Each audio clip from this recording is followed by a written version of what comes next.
Welcome to Faith for the Journey. I like to always start with worship, and it just kind of sets the tone, the mood for our conversation. I'm so excited to be with you. This is Samuel Madas. If you listen to Healing of the Heart podcast, you know I love Samuel Madas, and I want to include some reggae tonight. How can I not include reggae? Guys, that's my background, right? That's a cultural piece I'm bringing in tonight. Come up higher.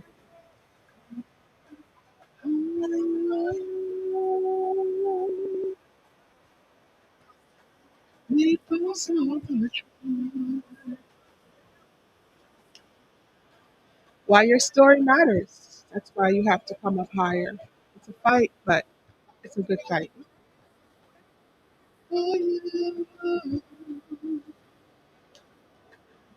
If you ever get a chance, check out Samuel Madas. It's Samuel Madas, Medas. He's from Guyana. He's Guyana.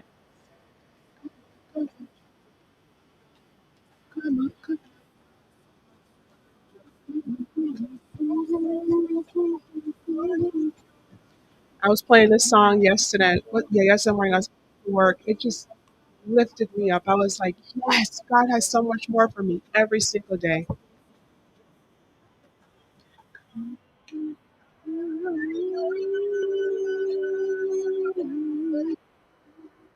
You know what? I have him on Apple Music. I have like pretty much all his records. When he first started out, his humble beginnings, Samuel Madas. I want to give him credit because it's not my song. And I know these things are very important to cover when you're using other people's material. Good evening. I'm going to stop that. I had it on YouTube. I didn't even play from my Apple list. I could have done that. I just kind of, I don't know. I'm so hooked on YouTube too. Anyhow, my girls always say, Mom, why do you pay for this? And you have it. You're always going to YouTube. Use your Apple Music. You pay for it. They're right. But I keep forgetting that I have it. Anyway, I'm so excited to be with you on this episode number 5, Why Your Story Matters. I just want you to know I'm really excited about doing this podcast. And, I was talking to my husband. We talk about everything. He's my best friend. And by the way, he celebrated his birthday yesterday. I'm going to give a big shout out to my husband, Joseph Henry, celebrating his 50th birthday. I don't think he'll appreciate me telling you exactly what number he is. He likes to tell people, she's older than me. He's talking about me. I'm like, he's lying. He's lying. Anyway, just really thanking God for him. Honestly, honey, if you're listening tonight, happy birthday, and wishing you many, many, many, many more. Of course, us together, right? Not apart, obviously. Wishing you a very healthy and happy birthday, and wishing God's richest blessing on you throughout the second half of your life. 50s and no joke. I'm heading that direction, and I'm grateful for that. Not many people get to make it through their 50s. And so, if you're still here, you're still above ground, your story matters. And this is episode number 5. Again, this is Keisha Henry with Faith for the Journey. Every time I'm about to say I'm about to say healing of the heart, because I've said that for like 1 year, you know. Funny enough, I was looking at the podcast Healing of the Heart yesterday, and I see that, there's still downloads are still happening on that podcast. I'm so grateful to God for that, because you guys know my story. And if you haven't, you can hear about it on that podcast. I think I did. I'm not sure how many episodes, but it was a real blessing for me and for others. I get feedback all the time. Feedback is important, right? All kinds of feedback, because then you get to know what to do with it. So anyway, I am Keisha Henry, and I'm happy to be with you this evening on episode number 5. And I don't know if you've been watching my media posts. I try to do 1 or 2 or 3 per week. I've been really slacking because I've been really busy. But I'm trying to do better. To kind of put out, the episodes when they're coming ahead of time. I've been doing weekly episodes. That's one of the feedback that I did get when I was doing Healing of the Heart. You're going to hear me say that from time to time because it matters. My story matters too, because my story includes your story. All of this week I've been talking about co-authoring, how we co-author each other's story, you know, and that's really important. And that's the interdependence of each other and our interactions with each other that really keeps us and that helps us to move along through life. And so I'm really happy to be here this evening, and I hope you are too. And I was about to say, well, I'm just going to say it. Yeah, I always say I'm going to go ahead and do video so you can see me. And I still have yet to do that, but bear with me, it's coming. It's coming. As a matter of fact, right now I'm wearing my I am a woman of abundance t-shirt. That was a big thing for me in Healing of the Heart last year. It's still a big thing. I'm still wearing my shirts. Are you wearing your shirts, ladies? If you're listening to this podcast and you've been with me from God knows when last year, New Beginning Healing Institute, we've been around now for 5 years. August this year will be 6 years. We're celebrating 6 years in August, August 15th. 2024 will be 6 years of New Beginning Healing Institute. And so, hence Healing of the Heart, hence Faith for the Journey podcast. But yeah, I'm wearing my t-shirt. I am a woman of abundance. And the more I tell myself that for the past 2 years, I've been saying that when this inspiration came to my heart when I was finishing up the book, Healing of the Heart. And remember, the more you tell yourself the truth is the more you believe it. Because so often we believe lies every day. I mean, honestly, we believe a ton of lies, and so no wonder why we feel so yucky. No wonder why we feel like our story doesn't matter because we believe everything else but the truth. We don't put enough time, starting with me, we don't put enough time into believing the truth and meditating upon that and reflecting on that. So that's what we're going to talk about tonight. Can you like hear it? Yeah, we're going to talk about, what the exception. So I don't know. The last time we left off, the last time we left off, when I pause like that, it's because I remember something else I need to say. So I have to also make sure that I do disclosures, right? So this podcast, I'm a licensed psychotherapist, and much of the things I talk about is grounded in the work that I do. But again, this podcast, I move away a lot from Healing of the Heart. It was very clinical, very academic. And so Faith for the Journey is more just down to earth, more, day to day living issues, like, simple things to big things, right? And the theme of Faith for the Journey, the theme there is, really to be empowered, to be strengthened, to be encouraged, to cultivate faith. Guys, we need it. I need it every single day. I'm telling you, I'm faced with different things. You're faced with different things. And so we need to, we need faith for the journey every second, every day. So things get tough sometimes when we talk about them, So one of the things I want to always share up front is that if this podcast, at any point that you're listening, guys probably hear my voice shaking, it's because I'm burning incense and it's like really strong. Anyhow. But if this podcast becomes heavy at any point, I want you to stop it. I want you to get off. I often talk about, breath work and doing some deep breathing, stepping outside where you're seated, getting up, walking around, turning it off completely, And I always share again here too, if you're feeling unsafe with yourself, I try to humanize this conversation every day when I work with my clients too. I'm like, hey, you know what? And I can't tell you that I've been doing this a while. I've been doing this for 18 years coming up in August. Can't believe it. I'm getting old. And I tell you what, I always try to humanize this, and the more I do this, is the more appreciation I have for each other. I always say, look, if you're feeling unsafe with yourself, please, I hope that I'm one of the persons that you'll consider telling. Or if it's not me, find someone that you feel safe calling. Because you know what, there is no need to end your story abruptly. We need to finish your story. So I always talk about the fact that there are resources, and there's a new suicide crisis line. It's 988, dial 988, push 1. There's no shame in calling that number, alright? And if you don't want to call that, then, go to your local hospital, talk to someone. There are people out there who really, really care. And so I just want to make sure I do that disclosure up front. And I'm going to read it through the middle, and I'm going to read it through the end. But if I don't get to do that, I always like to make sure that I do it up front, because that's really important.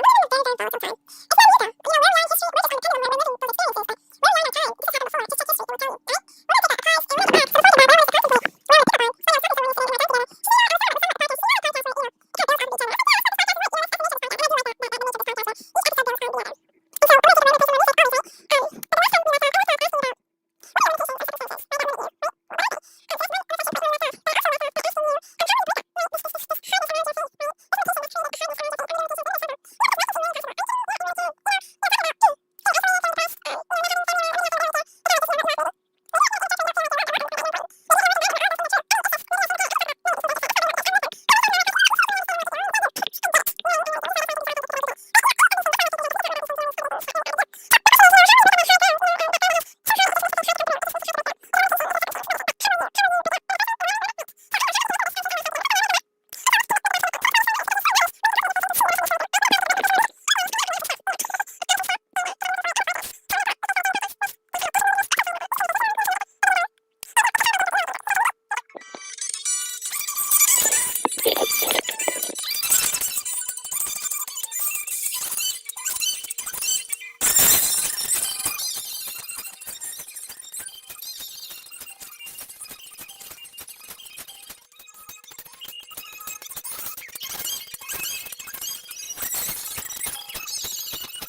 very different. The first one, you feel a great sense of disconnect, and that's bad when you don't feel a sense of connection to the people in your life. And the thing about that is, and it makes me think about the people even in celebrity world. They end up killing themselves, and they have a lot of people around them. They have a lot of people around them. They have a lot of money. I mean, they have a lot of things, and they have people. So they have human capital.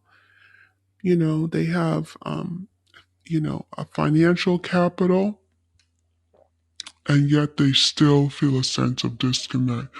That's because they have a deeper inner void that needs to be addressed. Yes, and that's pretty sad.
So now let's look at this other element of why people consider that their story doesn't matter. This element of, again, the overall theme is powerlessness.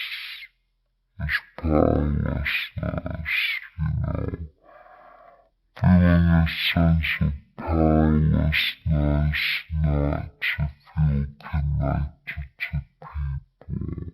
I have no influence,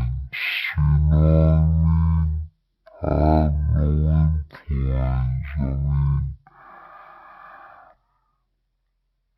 I'm a nobody, Abandonment and rejection speaks very loudly sometimes. I often tell my clients you want to turn that volume down, way down.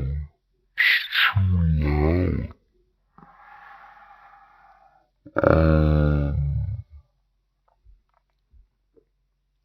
And then there's loneliness, physical and environmental, geographical loneliness.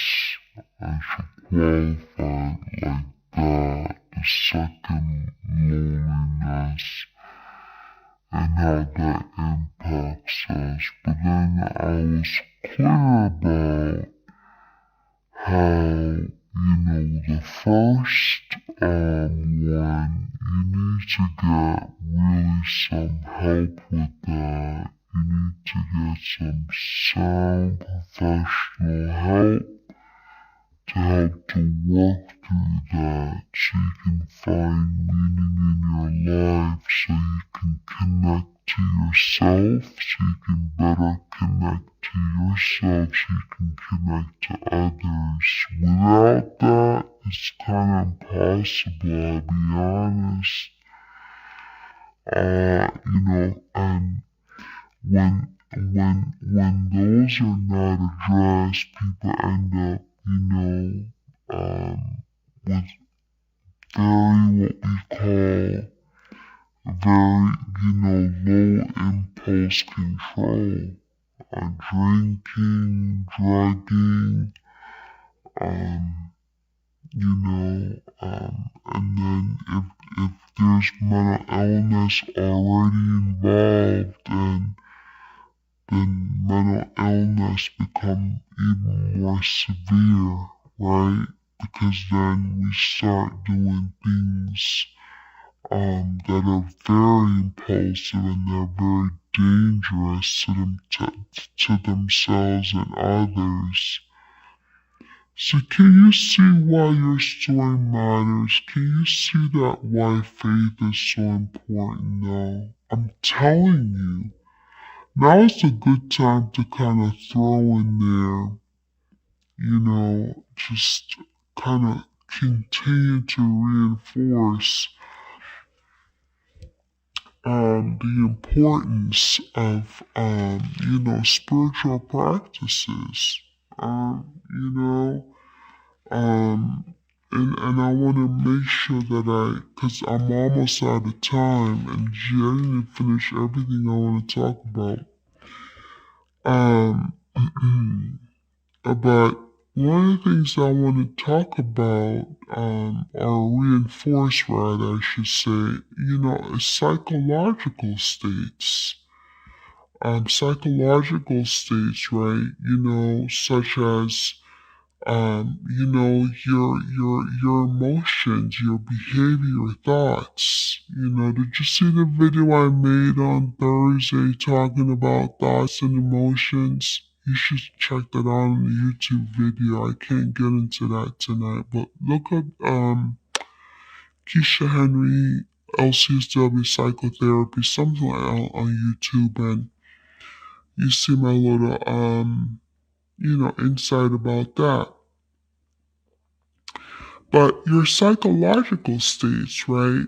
Research shows that religious or spiritual groups could promote more positive emotions. So we have different states, right? Different moods that we're in. So psychological states are positive emotions, our behavior and our thoughts, such as hope, right? Hope is important to hold on to. Remember that I talked about hope, faith. You can't grab it out the sky. You can't go buy it off the shelf. You need to cultivate that. But our psychological states, like our positive emotions, behavior, thoughts such as hope, optimism, compassion for others, and oneself, being, right? Remember, I read that poetry to you, talking about being able to help others? Yes. Helping others, right? Really, what it does, it has an elixir in it. I like that word elixir. It has this elixir in it that does something intangible to you, to your spirit, to your emotions that you cannot figure out. I'm telling you, it's powerful. So yeah, that's what it does. When we infuse religious or spiritual, groups, or be in a setting that helps us. Remember I talked about this interdependence, being a part of something, right? It promotes this hope, this optimism, and it promotes compassion for others and for oneself. And guess what? And it also helps persons to be able to forgive. I cannot tell you, I've worked with women that have had significant, physical and sexual traumas. And I'm going to tell you, forgiveness is one of the hardest things to work through. I have to be honest. I mean, I've done a lot of different things in the work, but I have to say, when it comes on to sexual trauma, physical and sexual trauma, that forgiveness is hard to give. All right. Now remember, forgiveness is volitional, right? Meaning that you have to choose to do it. But not because you choose to forgive, it means that forgiveness happens immediately. It doesn't. Now, if somebody tells you that, they're lying. I'm telling you that. All right. It does not happen overnight. But the moment that you choose to forgive, that's when the healing starts, right? And once again, this is a time where I say find a sound therapist to help you to work through that, sound and also qualified in that particular area of work, right? To help you to work through those kind of traumas. Because I'm going to tell you, those kind of Oh man, I'm telling you, those kind of traumas will make it difficult to cultivate faith. It will make it difficult to tap into what I just talked about. Promoting positive optimism, positive, it's going to make it hard to tap into the spiritual part of yourself. So when you cannot access that part of you, your life will be miserable. I, are you living a miserable life right now? Consider what I'm saying. So religious or spiritual activities, right? They promote a positive psychological state. It allows you to be able to tap into compassion for yourself, and you're able to give it to somebody else, and that includes forgiveness. And I find too that people have a hard time forgiving themselves. They do. Now I have 9 minutes to get out of here. Oh my gosh, I still haven't covered everything. But I want to really just impress upon you then that if we're going to get to the psychological, this spiritual part of us, right? If we're going to get there, then you're going to have to decide. You're going to have to decide, right? Because your story matters. Now, I want to read to you a quick story out of the book of Kings.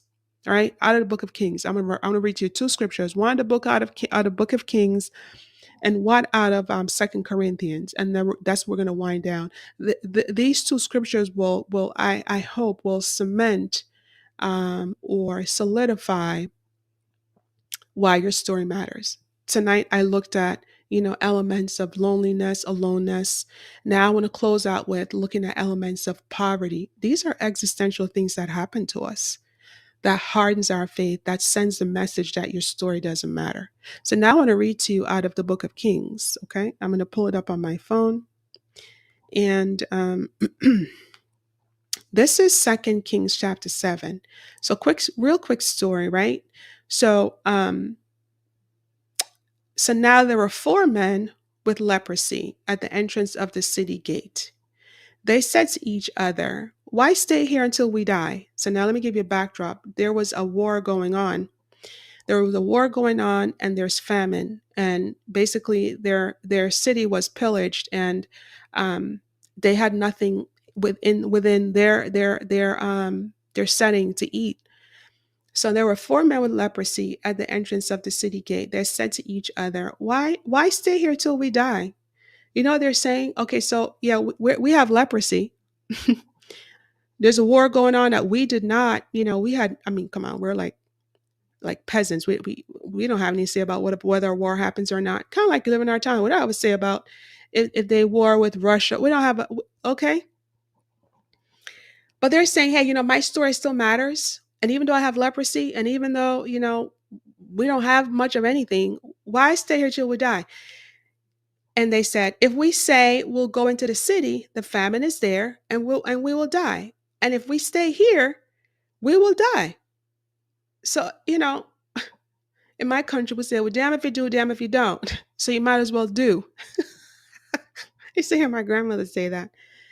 So let's go over to the camp of the Armenians and surrender. If they spare us, we live. If they kill us, then we die. At dusk, they got up and went to the camp of the Arameans. When they reached the edge of the camp, not a man was there. The camp was empty. The camp was empty. So they decided to do something because their life mattered. They said, if we stay here, we're going to die anyway. And if we go, so we might as well take a chance on something. So what was that chance they were taking? They were acting upon faith. Something within them, they have a kernel within them that says, you know what? Their life mattered. And so they said, we're going to go anyway. We're going to try. So at dusk, they got up. I'm going to read that part again. They got up and went to the camp of the Armenians. When they reached the edge of the camp, they didn't even quite get in to the camp. Pay attention. It says, not a man was there. Why? For the Lord had caused the Arameans to hear the sound of chariots, glory be to God, and horses and a great army, so that they said to one another, look, the king of Israel has hired the Hittite and the Egyptian kings to attack us. So they got up and fled in the dusk, right? And abandoned their tents and their horses and donkeys. And they left the camp as it was and ran for their lives. So God made the enemies hear a bunch of junk, right? And they left their own place and left everything behind. And these two peasants who had leprosy, they had a lot of stuff going on in their lives. They had a bunch of junk going on. They had a lot of stuff going on. But they decided something in them, that kernel in them, made them get up and go down to the city, and they didn't even quite get into the city, and God allowed it where that they were able to be fed. I mean, they had the entire city to themselves to get what they reaped an abundance basically. Why? Because of faith. I wonder what made them go. Huh? Well, I mean, they had to have some kind of hope, some kind of optimism that made them go down to the city to get something to eat, right? So I want to underscore here, what were they assigning value to? What? I often ask these questions in my sessions. When we make decisions, what value are you assigning? You know, unconsciously we are assigning value. But if you don't pay attention to what you're assigning value to, you just do it blindly. But these two men, they were not blind about what they're assigning to. They're assigning value to their lives. They knew that their circumstances were dire. They knew that where they were was not going to be it. But they didn't decide to abbreviate their story and cut it short. Well, let's just die here. No, we're going to go. We're going to go because they were assigning value to their story. Their story matters. Your story matters, right? It does. My story matters. This is important. So I want to close out with this scripture. It's very important. It's very dear to my heart. In my meditation time this week, this scripture came to me. And I'll be honest, when I read it, I literally cried. I was like, this is in the Bible? So that's the thing. You know, people say a lot of things. Well, the Bible is this, the Bible is that. We're so quick to receive everything else that is created by others, but the Bible we totally dismiss and discount. I mean, do whatever you want, but this Bible has been around for a very long time. And, you know, it has the power to do great things in your life. It has done in mine. So I'd like to read to you 2 Corinthians chapter 6. As we close out, we're underscoring the importance of why your story matters. And it's 2 Corinthians chapter 6. Hold on one second. Let me see. 2 Corinthians chapter 6, it says, unknown and yet fully known. I'm going to read it to you now, right? So oftentimes, you know, we feel like we're unknown, but yet we're fully known. I was reading this and I was blown away. You know, I was yet well known. I was blown away by the fact that this is true and that we don't have to go around feeling like, you know, we're just unseen and unheard, and that's not true. 2 Corinthians 6, verse 9, it says this. It says, known yet regarded as unknown. Let me read that again. Known yet regarded as unknown, and yet fully known by God.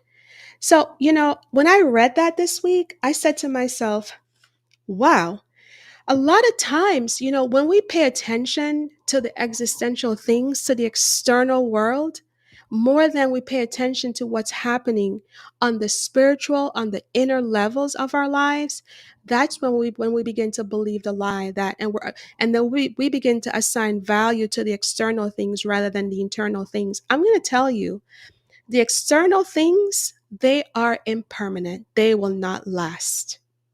Even if you look at Buddhism, Buddhism has a concept called impermanence, anatta, and there are a couple more, but those two I'm familiar with. Buddha talked about impermanence. In the world of psychology, we talked about the ego.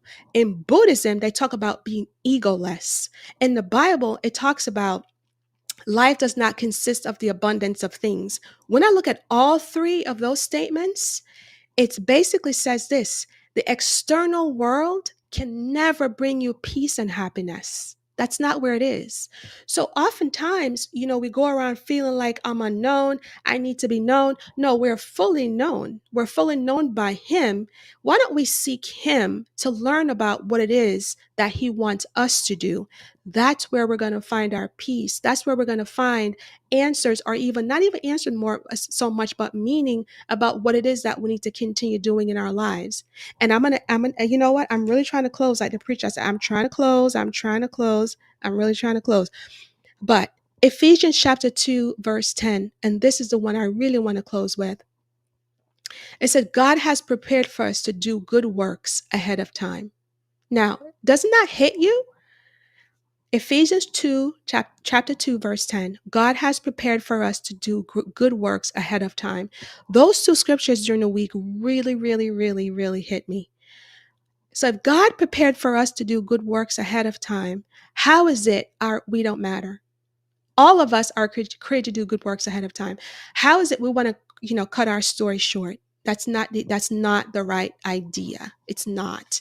And those are lies. And I do not want to promote those. What I want to promote tonight is that your story matters. And I hope that Faith for the Journey will continue to be the latter rain, or maybe the first rain for you, that will help to break up this hardness around the kernel, this institution that's inside of you that was really there to continue the growing of your faith. I hope that you will let this podcast continue to speak to your heart as it does for me. Like during the week, I mean, in my meditation time, in my prayer time, as I'm growing and being consistent, consistent with praying and really ramping up my spiritual practices, I'm telling you, I feel very connected to this podcast, and I feel connected to people who are listening, because I want you to know that, hope and optimism is real. It is real. Those are the elements that you'll need to grab a hold of, to hold on to practice, to embrace in your day to day living so you can, make it through day to day. And so your story does matter. You have good works to do. Each of you listening, you have good works to do. God has designed it for you ahead of time. It is your responsibility existentially to find out from Him what it is that He has for you to do. Listen, I thank you so much for joining me for episode number 5. I look forward to joining you next week. Next week, Saturday at 6 o'clock. And again, remember, ramp up. Pick one spiritual thing to do this week. Is it, I don't know, some people don't like to go to church. That's fine. But maybe you can listen to something that's spiritual and that's uplifting. Maybe you can pray. Maybe you can, take a walk and talk out loud. That can be prayer. There are different types of prayer to do. Maybe you can pray with someone or listen to uplifting, spiritual music. Maybe you can find, a competent and sound, therapist to begin to work through maybe some abandonment or rejection issues that perhaps keeps you so void and numb and distant and isolated and keeps you from really growing your faith. So consider one of these things that I just mentioned and see what you can tap into until I see you next time. Thank you so much. God bless you.